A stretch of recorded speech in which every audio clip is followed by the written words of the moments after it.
Keep it very short. After all, this is a short form of videos, so I only want to talk about two little things.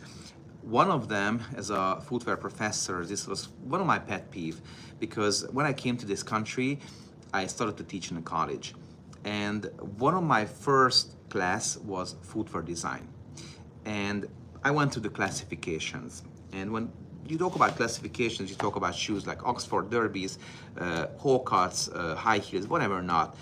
And when kids came back with examples what they found, I realized and I was shocked that in this country, I'm talking about the United States of America, all the Derby shoes somehow titled to be Oxfords. And I was like, wow. So here this little thing about shoe classification. Let's talk about the classification. So let's start from here, which is one single piece of leather, except the tongue, of course, and the lining, but the outside is one single piece of leather.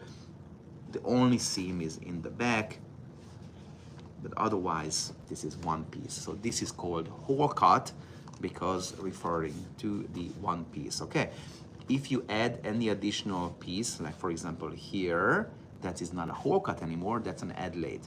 You can make seams imitating a next piece, and that's also going to be a hole cut since it's still one piece. It can be a circular hole cut, brilliant design from John Love Workshop.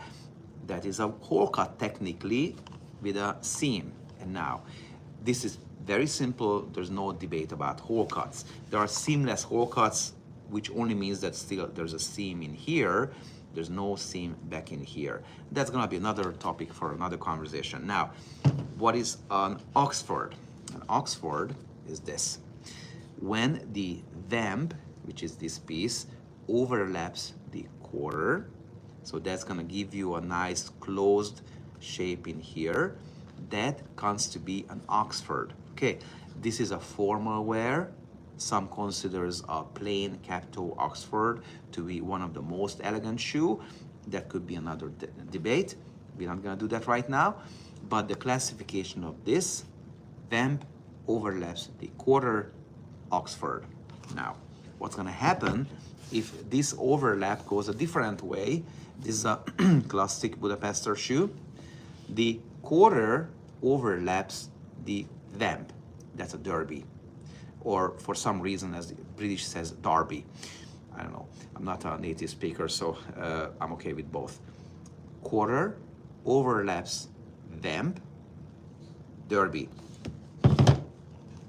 Vamp overlaps quarter, Oxford. Okay, so this is the classification. And if you go online right now, you're gonna see that many companies use this shoe as an example for Oxford, and that is not true. This is a derby. The opening is nice and wide.